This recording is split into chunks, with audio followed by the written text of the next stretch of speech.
আসসালামু আলাইকুম সম্মানিত ভিউয়ার্স, যাদের গ্যাসের চুলায় খুব অল্প পরিমাণ গ্যাস বের হয় এবং গ্যাসে আগুন ধরে না। আগুন না ধরার কারণ হলো ওই যে মেশিনটা দেখেন এখানে সাদা হয়ে গেছে, এটা যে স্পার্কিংয়ের যে ক্যাবলস, এই ক্যাবলসটা কিন্তু এখান থেকে ছুটে আসছে।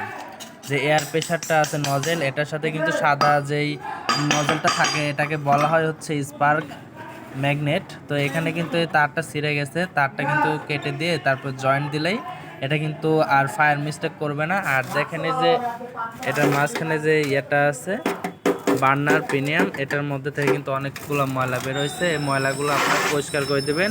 আর এই যে এই সাইডে কিন্তু ফাঁকা ছিদ্র আছে, এদিক দিয়ে কিন্তু আসলে এগুলো পরিষ্কার করে দিলে আপনাদের এই ময়লাগুলো পরিষ্কার করলে তখন আগুনগুলো বেশি বের হবে এবং নীল আগুন হবে। আর এই ময়লাগুলো থাকার কারণে অনেক সময় আছে যে আগুন ধরে যায় নিচে, যেমন এটা আপনাদেরকে দেখাই। এখানে কিন্তু আগুন ধরে গেছে অলরেডি।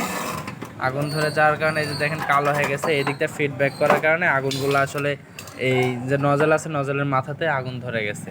তো আপনারা সবসময় ক্লিয়ার রাখবেন, তাহলে কিন্তু আসলে গ্যাস আপনাদের পিছন থেকে বের হবে না এই যে নজল বা প্রিমিয়ামের পিছন দিয়ে, তাহলে কিন্তু অনেক সময় টেকসই হবে। তো গ্যাসের চুলা সার্ভিসিং করে থাকি আমরা নিয়মিত, আপনারা চ্যানেলটি সাবস্ক্রাইব করে রাখবেন, তাহলে গ্যাসের চুলার যে কোনো সমস্যা নিজেরাই সমাধান করতে পারবেন। ধন্যবাদ।